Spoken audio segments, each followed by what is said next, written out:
दोस्ती एक भावनात्मक सोच है जो एक दूसरे के प्रति ईमानदार संबंध होने का सूत्रधार होता है। और इतिहास गवाह है इस बात का कि दोस्ती के सहारे ही बड़े से बड़े इतिहास रचे गए हैं। लेकिन जब दोस्ती में एक दूसरे को धोखा देते हैं, न सिर्फ आदमी का भरोसा टूटता है बल्कि आदमी की आत्मा भी चोटिल होती है। उसके बाद एक दूसरे के ऊपर भरोसा करना बहुत ही मुश्किल होता है। और जब मामला महिलाओं से जुड़ा हो तो मामला और भी संवेदनशील हो जाता है, जिसको लेकर समाज से लेकर परिवार तक हर तरीके की तरह तरह की बातें सामने आने लगती हैं। आज का जो केस है ये इसी का कुछ सटीक उदाहरण है। नमस्कार, मैं आपका दोस्त और होस्ट मोहन पटेल और क्रिएशन बाय एमपी में आपका बहुत बहुत स्वागत करता हूं।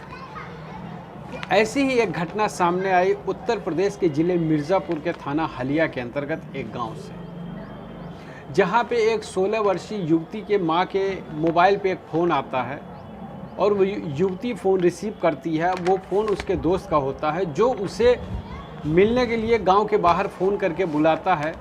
चूँकि नाबालिग युवती उस युवक को पहले से जानती थी, इसलिए वो उससे मिलने चली गई।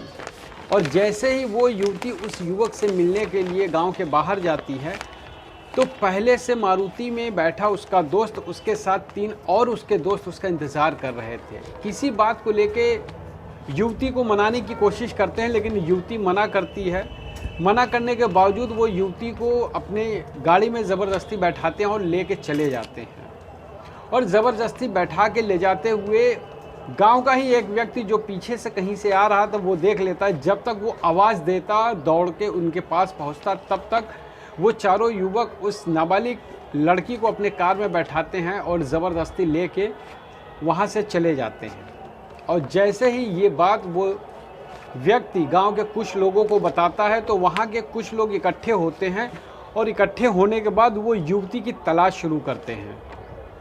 चूँकि कार थी, तेज़ी से निकल गई, इसलिए ना ही उन लड़कों का कुछ पता चल रहा था और ना ही उस नाबालिग लड़की का। जिसके बाद ये सूचना उसके घर वालों को, माता पिता के ज़रिए धीरे धीरे पूरे गांव में फैल जाती है।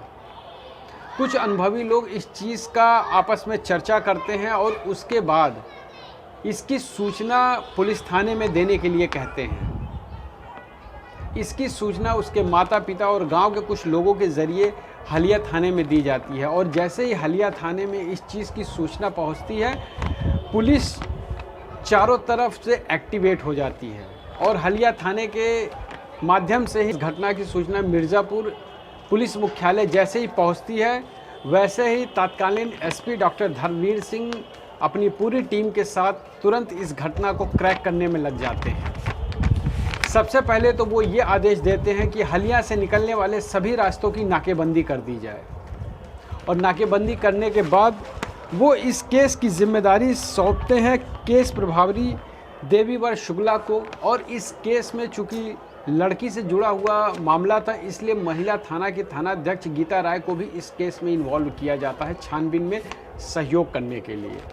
तत्कालीन SP doctor Dharamvir Singh, case के इंचार्ज देवीवर शुक्ला और महिला थाना की थानाध्यक्ष गीता राय, तीनों लोग मिल के अपनी टीम के साथ घटनास्थल की तरफ रवाना हो जाते हैं। और जैसे ही घटनास्थल पे पहुंचते हैं, इधर सारी चीज़ों की जानकारी होती है। मिर्ज़ापुर की जितनी पुलिस चौकियां और थाने थे सभी को सचेत कर दिया जाता है और हलिया की तरफ जाने वाले या वहां से निकलने वाले हर रोड की बैरिकेडिंग कर दी जाती है। इधर पुलिस तलाशी में लगी थी और उधर वो चारों युवक, जिसमें चारों युवक उस लड़की को लेकर उस लोकल के ही कहीं जंगलों में जाते हैं, जहां उसके लड़की के मना करने के बावजूद भी उसके खिलाफ गलत काम करते हैं। चारों लड़के बारी बारी से उसके साथ सामूहिक दुष्कर्म करते हैं। जब वो लड़की मना करती है या इसका विरोध करती है तो उसके साथ मारपीट भी करते हैं। चूँकि लड़की अकेली, वो भी नाबालिग, 4 युवकों के बीच में अकेली करती तो क्या करती। सामूहिक दुष्कर्म करने के बाद वो लड़के अपनी कार से वापस उस लड़की को छोड़ने आ रहे थे उसके घर गांव की तरफ। जैसे ही छोड़ने आ रहे थे तभी रास्ते में एक गांव पड़ता है, भटवारी गांव। के पास बैरिकेटिंग लगी हुई थी और वहाँ पे एसआई चंद्रशेखर यादव उस बैरिकेटिंग का नेतृत्व कर रहे थे और आने जाने वाली हर गाड़ी को बड़ी बारीकी से छानबीन कर रहे थे ताकि कोई भी गाड़ी ऐसा ना हो कि मुजरिम उनके हाथों से निकल जाए।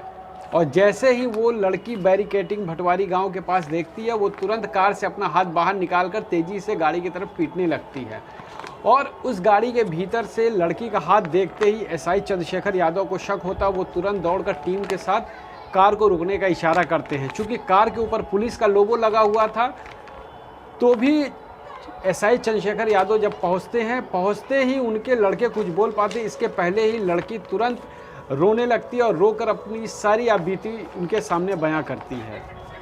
जैसे इस बात की पूरी जानकारी एसआई चंद्रशेखर यादव को होती है, वो तुरंत मारुति स्विफ्ट कार जिसका नंबर था UP 63R 9595, वो कार को अपने कब्ज़े में लेते हैं और सभी लड़कों को भी अपने कब्ज़े में लेने के बाद इसकी सूचना हलिया थाना और मिर्ज़ापुर मुख्यालय को दी जाती है।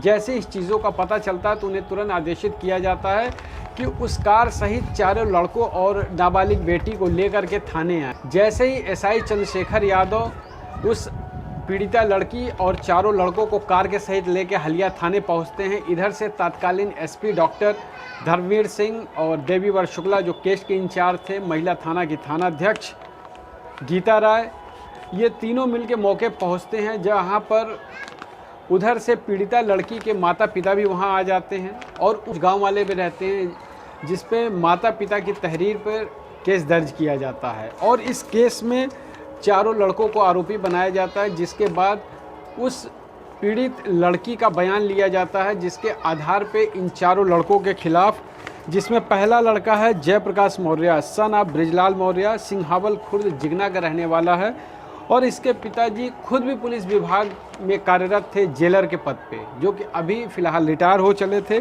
दूसरा लड़का महेंद्र यादव पुत्र त्रिलोकी यादव, महुआ जिगना निवासी। ये जयप्रकाश मौर्य और महेंद्र यादव दोनों सीआरपीएफ के, ये दोनों लड़के सीआरपीएफ में पोस्टेड थे, फिलहाल दोनों छुट्टी पे थे।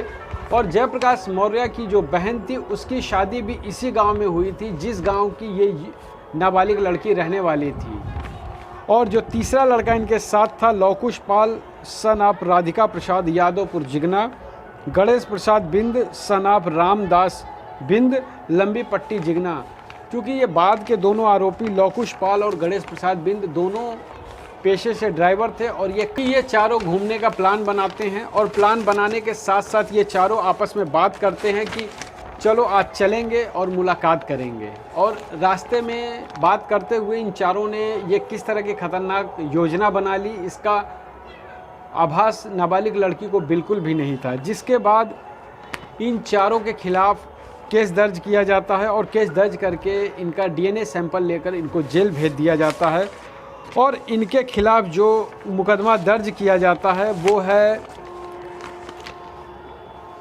पास्को एक्ट के तहत सामूहिक दुष्कर्म का, नाबालिग के अपहरण का और जान से मारने की धमकी देने का, जिसके अंतर्गत केस नंबर 230/19, 363, 376 और D3/4 के अंतर्गत केस दर्ज किया जाता है। और उसके बाद 2 दिसंबर 2019 की इस घटना के बाद 3 दिसंबर 2019 को तत्कालीन एसपी डॉक्टर धर्मवीर सिंह उस नाबालिग लड़की को उसके पिता और कुछ सुरक्षा कर्मियों के साथ उसके मेडिकल परीक्षण के लिए अस्पताल भेजते हैं।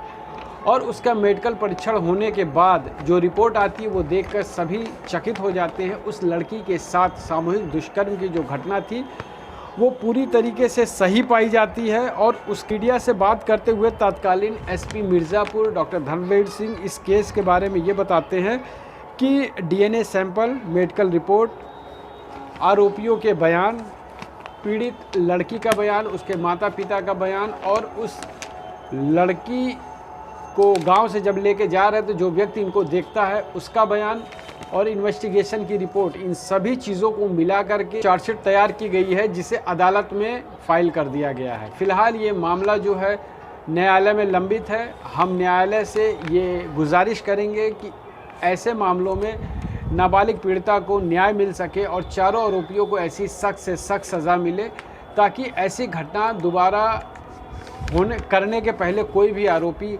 1000 बार सोचे। तो दोस्तों, ये थी आज की सच्ची घटना जो कि मिर्ज़ापुर ज़िले के हलिया थाना के अंतर्गत एक गांव में घटी, जिसमें एक नाबालिग लड़की के भरोसे का कत्ल किया गया। उसे भरोसे में लेकर उसके साथ गलत काम किया गया, वो भी एक नहीं 4 लड़कों के द्वारा, जिसमें 2 आरोपी सीआरपीएफ में पोस्टेड थे, जिनके ऊपर देश और समाज की सुरक्षा की जिम्मेदारी होती है। तो हमारी टीम की तरफ से भी अदालत से ये रिक्वेस्ट है कि ऐसे आरोपियों को ऐसी सख्त से सख्त सज़ा मिले ताकि दोबारा कोई ऐसा करने के पहले भी 4 बार सोचे। दोस्तों, ये रही आज की सच्ची घटना। आपके सुझाव का, कमेंट्स का हमें इंतज़ार रहेगा और उम्मीद है और कहानियों की तरह ये कहानी भी आपको पसंद आएगी। तब तक के लिए नमस्कार, जय हिंद, जय भारत।